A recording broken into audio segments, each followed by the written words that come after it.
Welcome to Whimsical Farm. Today we're looking at some cast iron rebuilding, some refurbishment of some cast iron.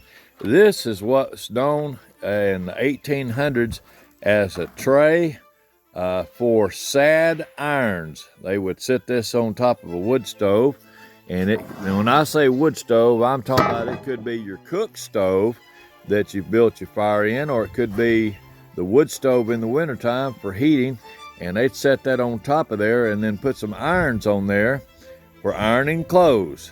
You'll see right here they've got a couple of tabs that are kind of ugly. They're not real flat, and those were known as the gates. That's the load gate. When they would pour this at the foundry, they would lay that on there and then make the pour, and that way the customer, when they bought it back in the 1800s, wouldn't notice that at all sitting on their stove, and it seemed to be pretty enough. You could file it down if you wanted to. This one, I'm not exactly sure which company built this, but it has a number 6 right there on it, and it has a couple of little wings on the side. Not sure exactly what those were for, probably to hold it into some kind of a holder or something, but nice little handles on each end. Now, the beauty of these things is once you refurbish them, get them all cleaned and polished, and then do the nice coat of some avocado oil, season them in good, bake them in the oven, you can make them be pretty and black again, and use these for laying pork chops out on the grill, or you could make some nice pancakes with it. Use it over an open fire.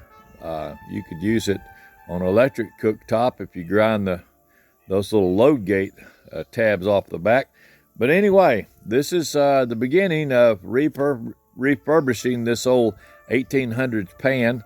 This is from one of our good customers, Mr. Shandon, and we're going to take care of this. We look forward to seeing how it comes out. So stay with us, and we'll be back later to show you the next step. Step number 1 for refurbishing this old antique iron tray griddle is going to be to try to remove that rust. So what we do with this is take a caustic solution, and it's pretty cheap and easy. You just take some Cascade or even some dollar store brand liquid dishwashing detergent. It's highly caustic meaning way up above number 7 on the pH scale, and you just squirt that on there and mop it around with a brush and just get the whole thing coated good. I'm gonna leave this parked out here on the deck, and sun's gonna shine on it. Even if it dries, it won't make any difference. The main thing is that caustic will begin to eat into the rust, and once it really eats in good, we'll rinse it and repeat until all the rust is gone. If you don't have the dishwashing detergent liquid gel like that for your dishwasher, you can use some oven cleaner. That's also caustic, but you got more fumes involved with that, a little more spraying, and we just didn't have any of that handy. But either one of those will work. Either spray for your oven cleaner, or the caustic soap that you would put into the dishwasher to let the dishwasher do its job. So just let it sit, no rush on that, and we'll see you back in a little while for a rinse. Welcome back to Whimsical Farm, and today I'm showing you the last phase of working on this old griddle. This thing was built in the 1800s, so this griddle is approximately 200 years old. It probably has not been cooked on in at least 100 years.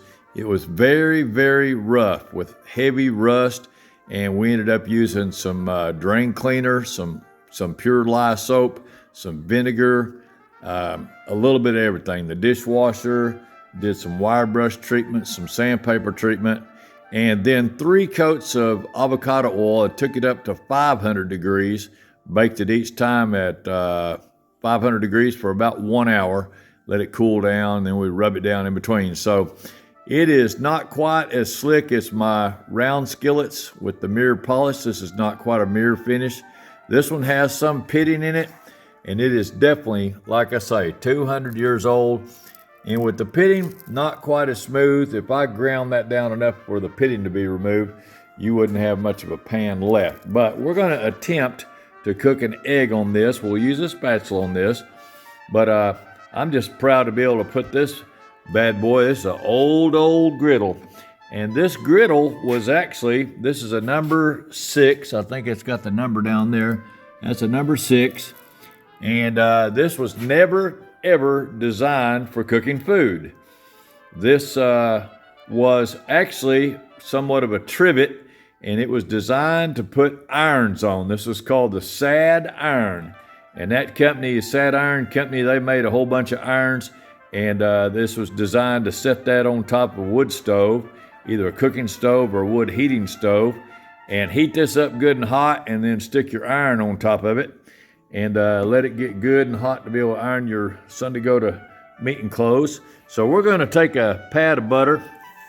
This is our Kerrygold butter here, and let's see if we can at least cook an egg. Like I say, it's not going to be quite as slick as my round pans that I've worked over.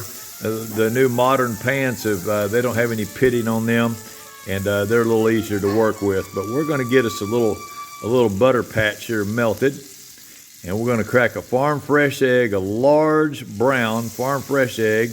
Park it right in the middle of that butter and see what we can do. Try not to make a mess here. There's an egg, and he went flying, so we'll fly him back where him goes. He went flying a little bit. We'll let him sit right there and cook for a minute. He was so slick, he did take off, so that's promising. Like I say, this is not as slick as the skillets, but we're just happy that it's back up and running. Not designed for cooking, but a lot of people love to use these. They're so antique, like I say, 1800s, man. That's getting on back there a ways. 200 years old. It's a nice piece of iron. It had the load gates. If y'all saw in the original video, saw it laying out on the deck, you saw 2 slots in the back of it, and that's the load gates. That's where they pour it from the foundry, and they were trying to kind of hide that from the customer, make it a little easier on them. So what they would do is they'd pour from the back, and they'd leave them little load gate tabs so that they were just left rough, and they'd let the guy on the farm take those and just file them down. If he saw fit, he could file them down himself. Or if it's on an old rough wood stove, it really didn't make much difference. Now let's do a test here. This is quite the test on an old rig like that. Oh, look at that thing go. Wow. If you remember how rusty that thing was, I'm telling you, it was really, really rusty. So we're going to call this an over easy. So here we go for an over easy shot. And using a spatula, there's the egg, there's the over easy, and that's over easy. We cooked it over easy, flip it back over, we got a busted yolk, but that's fine. And right there in a nice shameless steel plate. So we can turn this bad boy off. Now, if you want to keep your customer happy, you can set the plate right there on the edge. That'll keep it nice and warm, but not too hot. I just barely got it touching. So, very happy with the old griddle. And this is Mr. Shandon's. He's one of our customers that brought me a very nice collection of iron. He brought some from his aunt, I think, and his mom and himself, and no telling. It'd probably be some coming from the Foreign Legion, maybe it's dentist, maybe it's plumber, I don't know. But there's iron coming in, and we're servicing, taking care of this iron. We polish it, we treat it real well, loving care, and get all the rust off. If you've got an old rough skillet that just needs to be serviced out, and then have about 3 or 4 wonderful seasonings done on it, 500 degrees of avocado oil, we can do that for you. We don't charge a whole lot of money. I think I'm making about 50 cents an hour on these, but it is definitely it is an act of love, and we don't mind doing it. Put people back in the cooking business with iron. You're not having to eat any Teflon. You don't have to worry about scraping the finish off. No need to use strong soap. All you got to do with this one is just maybe just use 1 drop of mild soap on a scrub brush and hit it, and just knock the big stuff off. But if you didn't get any food stuck to it, you could just rinse it with hot water in the sink and hit it with a brush. And then always put you a coat of your avocado oil with a paper towel or rag, coat it back up good, and put your iron away with a thin coat of avocado. You can always reheat it in the oven or just reheat it on top of the stove and let it kind of soak into the iron, and it'll polymerize and it will make kind of like a Teflon coating, but it's not something that'll ever make you sick or hurt you.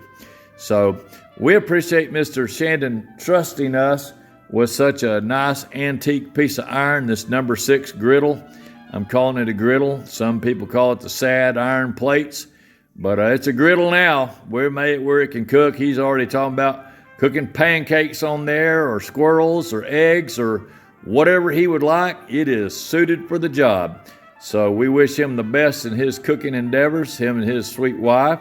And we hope that you'll come back and visit with us some more here on the Whimsical Farm Carnivore Cooking Channel, and just enjoy the iron, enjoy the view. Hope this made you hungry. Please hit the like and the subscribe button. That's nothing to it. Just click on it, and that will really, really help us with our algorithms and all that stuff that promotes the channel. It costs you nothing, but we would really thank you if you just take the time and hit that subscribe and like. There is a bell notification you can hit all, and every time we make a new video, it'll pop up. If you don't like it, just delete it. But you'd be surprised at some good cooking recipes that we got coming up, and I'll be weighing in soon to show off what the carnivore's done. I have literally lost 80 pounds on the carnivore diet now. Started off at 278, and I just hit 198 yesterday and holding steady and going down soon. So thanks again for watching. Appreciate your time, and hope you find this to be an interesting video, and talk to you later. Thank you very, very much. Bye for now.